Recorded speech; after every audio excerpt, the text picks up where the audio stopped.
नमस्कार, मैं राजेश पोलखोल बहुगुणा और आप देख रहे हैं पर्वतवाणी लाइव। मैं इस समय ठीक लक्ष्मण झूला थाना के सामने खड़ा हूं और तकरीबन 1 बजे हम यहां पहुंचे थे और हमें विशेष सूत्रों से सूचना मिली थी कि आज उन 3 आरोपियों को कहीं ना कहीं यहाँ लाया जा सकता है, तो लिहाजा उनका पीछा करते हुए हम यहाँ पहुँचे हैं। लेकिन इस समय 6 बज चुके हैं, लेकिन वो यहाँ नहीं पहुँचे हैं और हम अभी भी इंतज़ार में खड़े हैं कि अगर वो यहाँ पहुँचेंगे तो हम भी एक झलक आपको दिखा सकें। बहुत सारे के जो सोशल एक्टिविस्ट हैं वो यहाँ पहुँचे हुए हैं और इस पूरे घटना चक्र पे लगातार पैनी निगाह हमारी भी है, लेकिन बहुत सारे के सवाल भी पनप रहे हैं, जिन सवालों के तलाश में हम लगातार घूम रहे हैं, लेकिन वो सवाल अभी भी सवाल ही बने हुए हैं। थाना, जिस थाने के हम सामने खड़े हैं, इस थाने में आप किसी भी अधिकारी से, किसी भी सिपाही से बात करेंगे तो साफ तौर से उनका ये कहना है कि ये जांच एसआईटी कर रही है, तो इसमें जो भी जवाब देगा या देना पड़ेगा वो एसआईटी ही देगी। थाने का कोई भी अधिकारी इस पे बोलने के लिए तैयार नहीं है। तो फिलहाल हमारे साथ बॉबी पंवार जी हैं, जो इस समय युवाओं के लिए एक आस बन के आगे बढ़े हैं। थोड़ा और आ जाएं बॉबी भाई, क्या लग रहा है इस समय? आप भी यहाँ पहुँचे हैं, यहाँ पे आरोपी पेश नहीं हुए, यहाँ थाने नहीं आए, क्या कुछ चल रहा है मन में? देखिए, मन में तो यही है कि जिस प्रकार से बताया जा रहा था कि उनको पौड़ी से 11 बजे वहाँ से रवाना कर दिया था, तो अभी तक ना पहुँचना तो अपने आप में संदेह गहरा रहा है कि यहाँ तक क्यों नहीं पहुँचे। तो हम तो यही कहना चाहेंगे कि इनको यहाँ अभी पहुँचना चाहिए था, पहुँचे नहीं तो ठीक है, कुछ इंतजार और कर लेंगे कि कब तक पहुँचते हैं। परंतु अंकिता बहन के न्याय के लिए जो भी कदम लेना पड़े, जो भी लड़ाई लड़नी पड़े, लड़ेंगे। आज दिन में हमारी देहरादून में भी एक बैठक थी और उस बैठक में ये निर्णय लिया गया कि उत्तराखंड बंद का एक आह्वान 2 अक्टूबर को होगा और उसमें तमाम संगठन, आज उस बैठक में 32 संगठन आए हुए थे। तो मुझे लगता है कि इस लड़ाई को आगे बढ़ाकर एक निर्णायक लड़ाई बनाना पड़ेगा और निर्णायक लड़ाई बनाएंगे और लड़ेंगे, जीतेंगे, अपनी बहन अंकिता को न्याय दिलाकर रहेंगे, है ना। चलिए, बॉबी पंवार जी और एक संकल्प पर्वतवाणी लाइव की टीम ने भी लिया है। बहुत सारे के साथी हमें फ़ोन करके अपनी समस्या बता रहे हैं, लेकिन मैं उन लोगों से भी कहना चाहता हूं कि जब तक अंकिता भंडारी के मामले में कोई निर्णय नहीं आ जाता या उसको, जो हम लोगों की एक उम्मीद है, उसको इंसाफ नहीं मिल जाता, फिलहाल हम अंकिता भंडारी से जुड़ी हुई खबरें ही आपको दिखाएंगे। अन्य जो साथी हैं वो थोड़ा सा इंतज़ार करें, क्योंकि उनकी खबरों पे हम आएंगे। आरती जी हमारे साथ में, आरती जी आप भी थोड़ा सा आ जाए।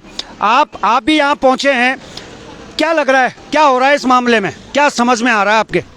देखिए, मैं 3 महिलाओं में से वो महिला हूँ जो एक दिन पहले जब उसकी लाश मिली थी तो उस दिन रात को हम धरने पर भी बैठे थे और तब से लेके अब तक इस केस के साथ मैं कंधे से कंधा मिलाकर चल रही हूँ। और कल भी मैं यहाँ पे सुबह से शाम तक थी, क्योंकि कल पुष्प जम्मू से यहाँ पे आया था और उसके साथ में उसके परिचित जो भी लोग हैं वो भी, मामा जी, बिल्कुल मामा जी आए हुए हैं।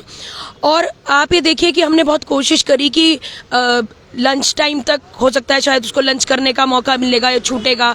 कल भी यहाँ पर पूरी नेशनल मीडिया, सारे पत्रकार यहाँ पर बैठे हुए थे, लेकिन हमें कोई नियम कानून अभी तक समझ में नहीं आ रहा है।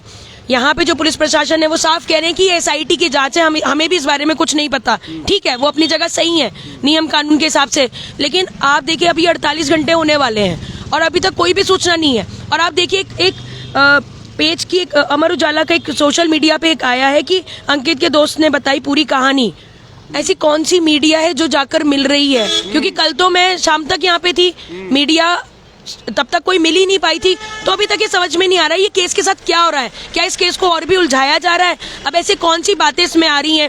ये तक कह दिया, सुनने में आ रहा है कि जो वो व्हाट्सएप चैट है वो सुनने में आ रहा है कि वो पुष्प कह रहा है कि वो मेरी नहीं है।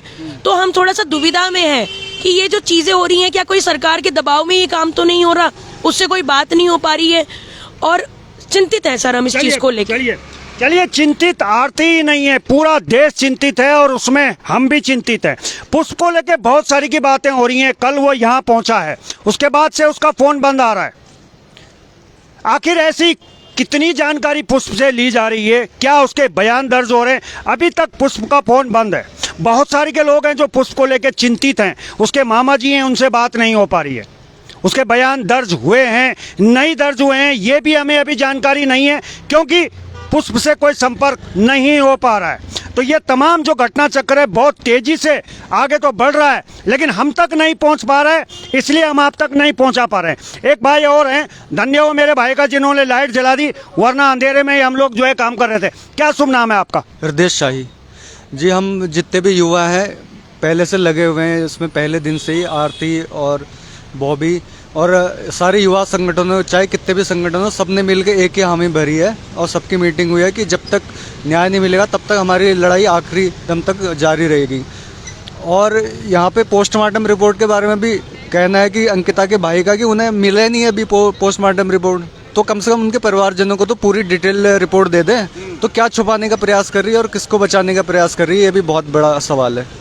चलिए, पर्दे में रहने दो, पर्दा ना उठाओ, पर्दा जो उठ गया तो भेद खुल जाएगा। कहीं यही कहावत चरितार्थ तो होने वाली नहीं है, क्योंकि एक निजी चैनल के रिपोर्टर ने जब अंकिता के पिता से बात करी पोस्टमार्टम रिपोर्ट को लेके, तो उनका यह कहना था कि पोस्टमार्टम रिपोर्ट हमें सिर्फ सुनाई गई है, उनको दी नहीं गई है। तो इस बात का खंडन अगर अंकिता के पिता कर रहे हैं और माता कर रही है तो ये सोचनीय विषय है। और शुरुआती दौर में जब हम श्रीनगर में मौजूद थे, जब अंकिता का शव पोस्टमार्टम के लिए मोर्चरी में रखा हुआ था, उस समय भी परिवारजन मांग कर रहे थे कि, और तमाम जो उनको चाहने वाले हैं वो मांग कर रहे थे कि पोस्टमार्टम की रिपोर्ट को सार्वजनिक किया जाए, लेकिन ऐसा हो ना सका, ऐसा हो ना सका। सुबह से हम यहाँ खड़े हैं इस उम्मीद में कि आरोपी यहाँ पहुँचेंगे, लेकिन ऐसा भी हो ना सका। लेकिन अब होगा क्या, तो इस खबर पे पैनी निगाह रहेगी। तमाम हमारे मीडिया के बंधु सुबह यहाँ भूखे प्यासे यहाँ बैठे हैं इंतजार में, लेकिन ऐसा हो नहीं रहा है। बॉबी भाई, लास्ट में आपके पास आना चाहूँगा। एक युवा हैं आप, 19 साल की बेटी हमने खोई है। पूरे देश में अभी भी कहीं ना कहीं धरना प्रदर्शन चल रहे हैं। कल भी सूचना मिली है कि स्वर्ग आश्रम में भी इसको लेके कुछ आंदोलन होना है। किस तरह से युवा देख रहे हैं इस घटना को? देखिए, युवा तो चिंतित है, खासकर हमारे पहाड़ की, हमारे देवभूमि की जो युवतियां हैं, जो हमारी बेटियां हैं, बहनें हैं, वो चिंतित है अपने भविष्य को लेकर। क्या ऐसी इस देवभूमि में इस प्रवृत्ति के लोग कहां से आ गए हैं? इस देवभूमि में ऐसे प्रवृत्ति के लोग आए हैं जो हमारी माँ बहनों को नोच कर खा रहे हैं। तो मैं तो ये दिन में भी कहा, मीटिंग में भी कहा कि आपने यहाँ पर टूरिज्म जो स्टेट है ठीक है बना दिया है, पर होटल रिजॉर्ट का जो आपने यहाँ पर संस्कृति लाई है वो थाईलैंड वाली है। हमारे यहाँ अतिथि देवो भव वाली वो है, संस्कृति है। हमारे यहाँ मेहमान नवाजी किस तरीके से होती है देवभूमि में, आप उस तरीके से उन रेस्टोरेंट और रिजॉर्ट और होटलों को चलाइए ना। परंतु नहीं, आपको तो आपने देखा होगा कुछ परीक्षा माफिया तो पहले जेल जाने से पहले थाईलैंड गए और कह रहे हम इंस्ट्रूमेंट लेने गए हैं। भाई साहब, जब तुम इंस्ट्रूमेंट थाईलैंड के लगाओगे तो यहाँ थाईलैंड वाली संस्कृति की उपज होगी, थाईलैंड वाली संस्कृति यहाँ पर पनपेगी। तो क्यों ऐसे लोगों पर कार्रवाई नहीं होती है? हाँ, वो बात ठीक है कि अभी चिन्हित किए गए हैं कुछ रिजॉर्ट वगैरह, परंतु इसका सफाया ढंग से होना चाहिए। हमारी बहन को न्याय तब मिल पाएगा यदि उत्तराखंड का आज हर एक जनमानस खड़ा होगा। और कहीं ना कहीं हमारी ये बहन शहीद हुई है और इस बहन ने हमारे उत्तराखंडियों को एक प्लेटफॉर्म दिया कि इकट्ठे हो जाओ, भविष्य में ऐसी घटनाएं ना हो, तुम इकट्ठे हो और इस लड़ाई को लड़ो और निर्णायक इस लड़ाई को बनाओ। चलिए, बहुत बहुत धन्यवाद आप सभी साथियों का। और मैं बता दूं, इस केस की अगर मैं बात करूं तो आपको याद होगा कि पोस्टमार्टम रिपोर्ट को लेके बहुत ज़्यादा लोगों ने इच्छा जाहिर की थी कि वो सार्वजनिक की जाए, लेकिन वो सार्वजनिक नहीं हुई। वो जो रिजॉर्ट है वनतारा रिजॉर्ट, वो भी लास्ट मोमेंट तक खुली किताब की तरह खुला पड़ा था और उसमें तमाम यूट्यूबर अपना यूट्यूब चैनल के लिए खबरें बना रहे थे या ब्लॉग बना रहे थे। बाद में उसको किसी तरह सीज किया गया और आज की डेट में एक दिन वहाँ 3 पुलिस कांस्टेबल थे, लेकिन आज उसमें 18 जवान तैनात हैं। रात में बुलडोजर से रिजॉर्ट के कुछ हिस्से को गिरा दिया जाता है, कुछ हिस्से में आग लग जाती है। तो एक तरह से मजाक सा लग रहा था, लेकिन अब मुझे लगता है कि अब पुलिस विभाग हरकत में आएगा और जो लोगों की आशंकाएं हैं, शंकाएं हैं, उनको विराम लगाते हुए पुलिस की तरफ से इस पे कुछ ठोस सामने आना चाहिए। हालांकि सूचना हमारे साथी की तरफ से ये भी मिल रही है कि 3 या 4 तारीख में पुलिस इस पे कुछ बड़ा खुलासा कर सकती है, लेकिन बड़ा खुलासा करने से ज़्यादा जरूरी है इंसाफ अंकिता को मिलना चाहिए। तो चलिए, फिलहाल अभी के लिए बस इतना ही। देखते रहिए पर्वतवाणी लाइव।